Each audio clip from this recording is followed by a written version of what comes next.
Zerelda Wallace, described as a sweet-tongued apostle of temperance, the rarest, noblest woman of her generation, and Indiana's best-loved woman, arrived on the national political stage rather late in her life. She had been married and widowed, raised nearly a dozen children, and attended the same church for 41 years, all before becoming one of Indiana's most distinguished and respected social reformers of the 19th century. During the 14 years she was active in local and national reform movements, Wallace co-founded the Indiana Women's Christian Temperance Union and the Indianapolis Equal Suffrage Association. She spoke at conferences and conventions across the nation and affected change in the Disciples of Christ Church on a national level. During her time on the lecture circuit, she developed an approach which enabled her to address and influence people with vastly different political ideas than her own. With these methods, she personally brought many people to the causes of suffrage and temperance, proving once and for all that it's never too late to become politically engaged and affect change. Hello and welcome to Talking Hoosier History, brought to you by the Indiana Historical Bureau. For over a century, we've been marking Hoosier history. Now it's time to start Talking Hoosier History. I'm Lindsay Beckley, and I'll be your host.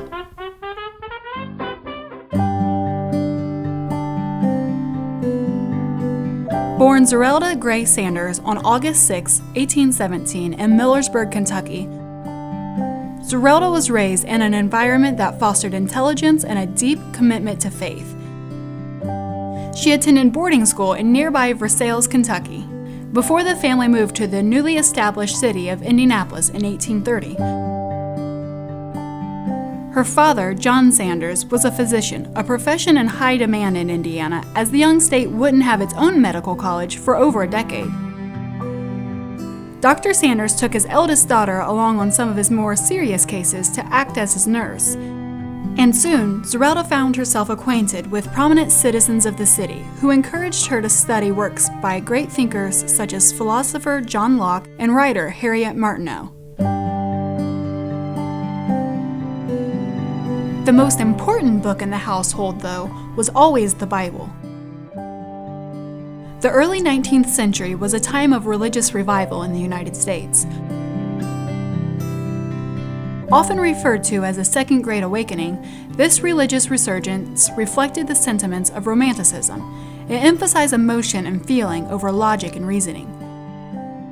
One popular tenet of the Second Great Awakening was the pursuit of Christian perfection. Zerelda grew up right in the midst of this movement, both in time and place. Stretching from around 1790 to the early 20th century, it had several hot spots, one of which was just 10 miles from Zerelda's hometown in Cane Ridge, Kentucky. Eventually, the ideals expressed in the movement would be central to her social reform activities. From a young age, she was encouraged to memorize Bible passages, and some sources say that she had memorized the first 14 books of the Bible by age 12. In 1833, when Zerelda was 16, she and her parents were among the 20 charter members of the Church of Christ in Indianapolis. Zerelda's faith was the foundation upon which her social activism rested. But that's getting a little ahead of ourselves in the story.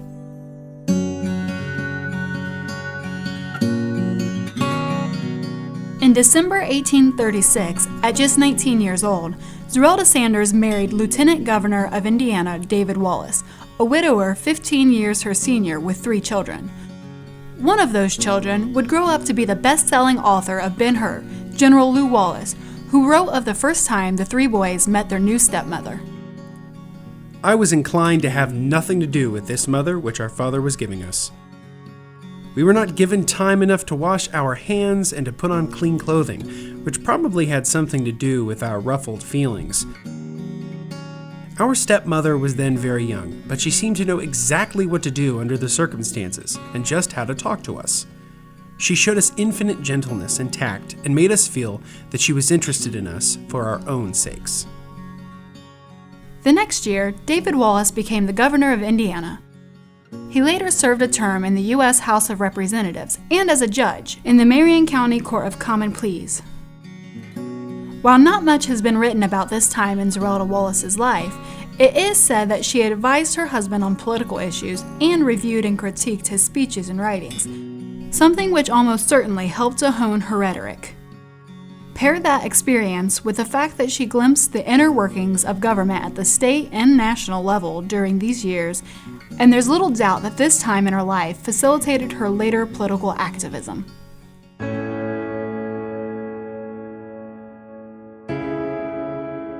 In 1859, 42-year-old Zerelda Wallace was widowed and left with few financial assets. Even with young children to care for, she declined her family's offer of financial help and relied instead upon her own initiative and resources by taking in boarders to make ends meet. Eventually, children were out of the house and she began turning her attention to improving society. Wallace's adherence to the ideals of her faith, in particular the aspiration to Christian perfection, made the church the ideal place to make her first forays into social reform. In her mind, and in the mind of many reformers, a root of many societal ills was intemperance, making it the perfect problem for her to tackle. On March 3, 1874, Wallace and other reformers organized the Indiana branch of the Women's Christian Temperance Union, or WCTU, in Indianapolis. Wallace served as the first president of the Indiana chapter and held the position for 7 years. The Constitution of the association stated their goals: to provide support for victims of intemperance and to educate the public about the evils of alcohol sales, distribution, and especially consumption. In pursuit of these objectives, they declare that they would religiously employ all means which God has placed within our reach and constantly invoke His aid and guidance. In conclusion, they called, quote, upon all good men to join hands with us in our work and with each other in the endeavor to secure temperance laws thoroughly enforced. In comparison to more radical figures like Carrie Nation, the members of the Indiana WCTU were fairly reserved. While Nation would gain widespread fame through her rather violent tactics, such as using rocks, bricks, and most famously hatchets to destroy the liquor supplies in saloons and put an end to drinking, Indiana's WCTU used literature, missionary outreach, and petitions to reach that same goal. It was during this time of growing activism in Wallace's life that, at the age of 57, she delivered her first public address.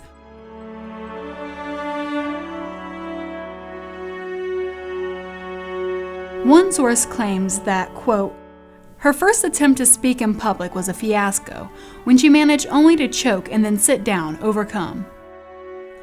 While this may have been true, she very quickly found her courage.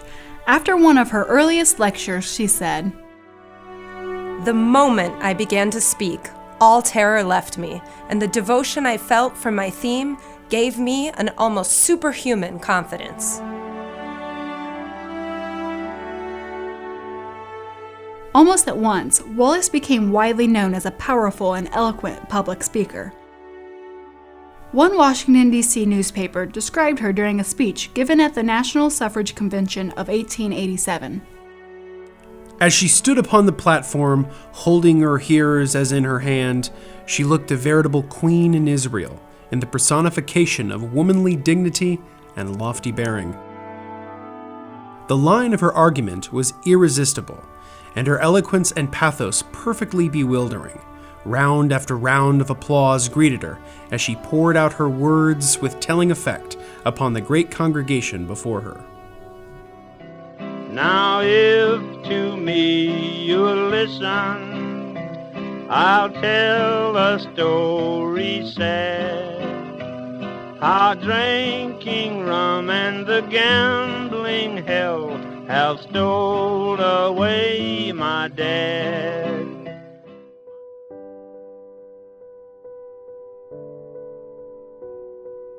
Wallace did not live to see the Prohibition era. However, through her temperance work, she became the catalyst of a similar outcome on a much smaller scale within her own church. Years into her temperance crusade, Zerelda Wallace stood up in her Disciples of Christ church service and announced that she found it inconsistent with the congregation's beliefs to use wine for communion and that she would no longer take communion unless unfermented grape juice was substituted.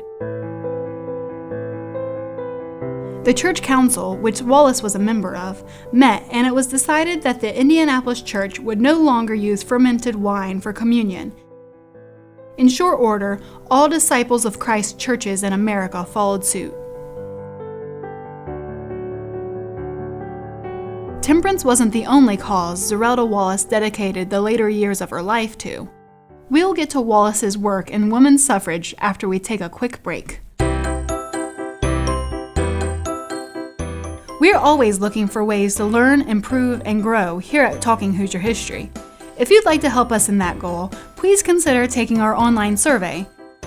You can find the survey on our website at in.gov/history and click on podcast. For the survey, we'll ask you to re-listen to 3 of our episodes and answer just 2 questions about each. Once you complete the survey, you'll be entered for a chance to win a free copy of The Notorious Mrs. Clem, Murder and Money in the Gilded Age. The book, written by Wendy Gamber, is featured in our author interview episode. That's right, you could win a free book for answering just 6 questions. Once again, to find the survey, visit in.gov/history. Now, let's get back to the show.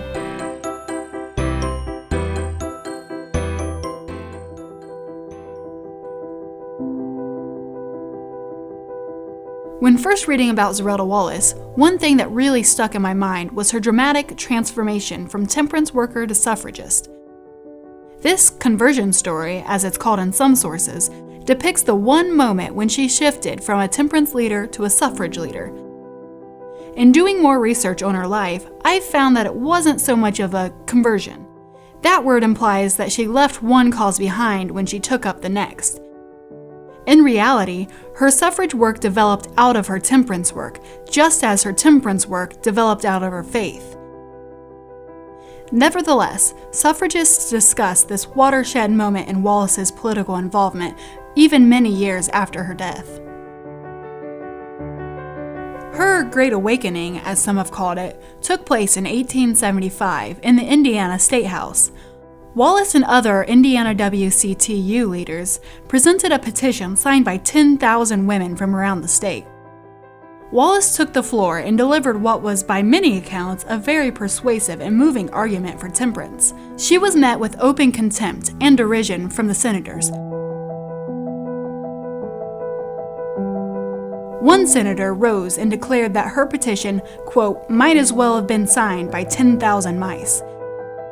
He went on, saying that the lawmakers were there, quote, not to represent their consciences, but to represent their constituents. Wallace walked away from that experience changed. She later described it as a light breaking over her.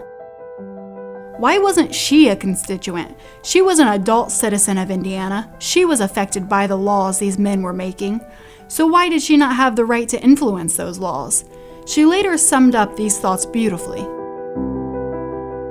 If we women are citizens, if we are governed, if we are part of the people, according to the plain declarations of the fundamental principles which underlie this nation, we are as much entitled to vote as you. And you cannot make an argument against us that would not disenfranchise yourselves. So, on that day, she added suffrage to her agenda, as she saw that temperance wouldn't be achieved if women didn't have the vote. Before leaving the State House, she found the offending senator and thanked him for making her a suffragist. Wallace's suffrage work, much like her temperance advocacy, was very moderate. To modern ears, some of her speeches are maddening. She often massaged the egos of the men she was speaking to, expounding on their accomplishments and expressing gratitude to them for building the great world around her. But it's important not to bring a modern bias into analysis of a 19th century figure. Wallace's views may be best understood through the lens of Republican motherhood.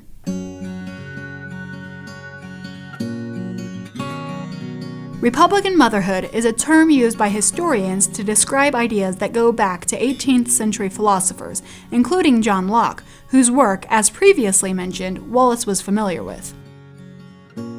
Simply put, Republican motherhood turned women's domestic and moral roles into an argument for political power. The thinking went like this: women raise boys into men and so presumably have a hand in shaping their political and moral identities. Surely, then, women who are able to participate in the political system not only raise more politically savvy men, but also introduce into politics that same morality that they instill into their children. It was a way for women to gain more political power without threatening the existing patriarchal system. Wallace's background fit perfectly into this school of thought. It was only after she fulfilled her duties as wife and mother that she began devoting her time to social reform. She didn't shirk her domestic responsibilities to take up politics, and it was only for moral betterment that she took up the cause at all. In short, she was a perfect picture of Republican motherhood. We can see many of these ideas reflected clearly in a speech she delivered in 1890. Preeminently, woman is the teacher of the race. In virtue of her motherhood, she is the character builder. She forms the soul life. She rears the generations. It is not part of woman's work to contend with man for supremacy over the material forces. It was never told to woman that she should earn her bread by the sweat of her brow. Using these sentiments, Wallace attempted to steer Indiana and the nation towards greater equality. In May 1875, just months after she had stood in front of the Indiana Senate with her temperance petition, Wallace began to incorporate suffrage sentiments into her temperance speeches. She presented a resolution at the Second Temperance Convention in Cincinnati, calling for a national vote of men and women on the issue of prohibition, subtly calling for universal suffrage. Due in large part to her astute manner of speaking on the issue, the measure passed and even gained support from anti-suffragists. From there, Wallace began traveling the country stumping for the cause of universal suffrage. These activities both increased her prominence within the movement and provided her with much-needed income. Wallace was by no means a pioneer in the fight for suffrage equality. As far back as 1851, there was enough interest in the cause to warrant the formation of the Indiana Women's Rights Association. Unfortunately, though, the movement had stagnated due to the Civil War. In March 1878, May Wright Sewell, probably Indiana's most prominent suffragist, discreetly circulated a summons to Hoosiers with, quote, advanced ideas about women's rights to a meeting where a new organization would be formed. 10 people, including Zerelda Wallace, attended that first, rather secretive meeting. The only matter decided, though, was the name, the Indianapolis Equal Suffrage Association, a name which the group agonized over, debating whether to state their goal openly in the name or to mask their intentions. Obviously, they decided on the first option and set another meeting for April in Wallace's living room. That second meeting was much more fruitful. The 26 attendees drafted a constitution and elected Zerelda Wallace president. Unsurprisingly, this new organization shunned the more radical approaches taken by other entities, such as open protest and rabble-rousing speeches. Rather, they worked within the established system, one which Wallace became familiar with through her late husband. The association turned to lobbying, organized letter-writing campaigns, well-reasoned speeches, and projected an overall reserved version of the suffrage movement in order to achieve their goals. In 1881, their calm determination paid off. The Indiana General Assembly voted in favor of women's suffrage. However, the proposed amendment required the resolution to pass in the next General Assembly, and by 1883, the close connection between suffrage and temperance swayed enough Assembly members away from the cause that the measure failed to pass. With that great disappointment behind her, Wallace kept at her work on both the state and national levels.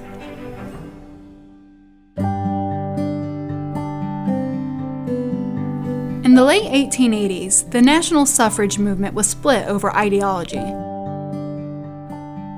On one side, there was the National Women's Suffrage Association, or NWSA, which saw a constitutional amendment giving women the right to vote.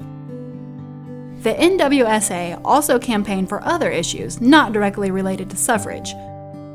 On the other side was the American Women's Suffrage Association, or AWSA, which fought solely for suffrage on a state-to-state basis. Until this point, Wallace and the Indianapolis Equal Suffrage Association had stayed apart from any other suffrage group. But, perhaps due to the continued failure of the group, despite monumental effort, to get suffrage passed in Indiana, it was decided that the association would join the NWSA in the fight for a constitutional amendment in 1887. Soon after, Wallace was elected the vice president of the NWSA. In a speech at the National Suffrage Convention of 1887, Wallace made quite the impression, saying, "It took 100 years and a civil war to evolve the principle in our nation that all men were created free and equal. Will it require another century and another civil war before there is secured to humanity the God-given inalienable right to life, liberty, and the pursuit of happiness? Men say women are not fit to govern because they cannot fight. When men live upon a very low plane so that there is only one way to manage them, and that is to knock them on the head, that is true. It probably was true of government in the beginning, but we are able to grow up out of this low state.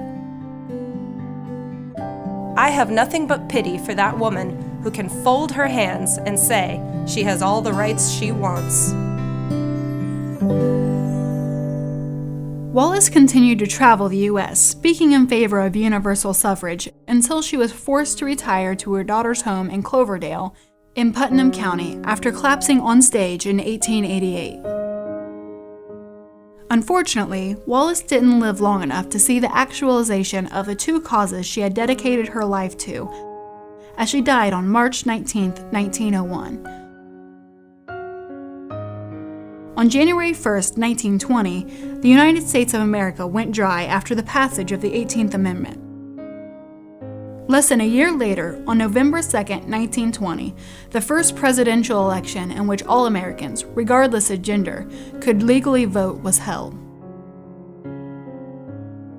Wallace's Republican motherhood-esque take on the suffrage issue may not fit well into today's views of women's roles in politics, but her measured, thoughtful, and principled approach to the subject is what made her such an effective advocate. She could, and did, go into a room full of anti-suffragists and give a speech appealing to their hearts, to their minds, and most importantly, to their morality, and leave some changed opinions in her wake. Someone more radical, who pushed more boundaries, may not have had such success. After Wallace's 1901 death, a meeting of women was organized to pay tribute to the respected reformer. One speaker explained how she was able to accomplish so much. Quote, "This woman, with her wonderful clearness of vision, was able to see the end from the beginning. She organized, encouraged, and inspired her comrades. She infused loyalty in the ranks by her own loyalty. Loyalty to husband, children, loyalty to the thing she believed, loyalty in Christ."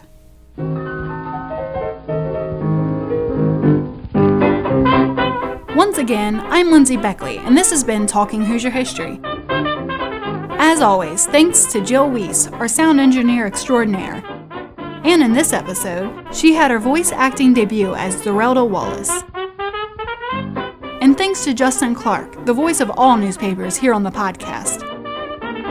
Remember, you have a chance to win a free book by taking our survey. You can find the survey at in.gov/history and click on podcast.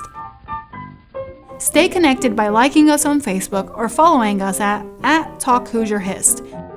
If you like what you hear, subscribe, rate, and review us wherever you get your podcasts. Thanks for listening.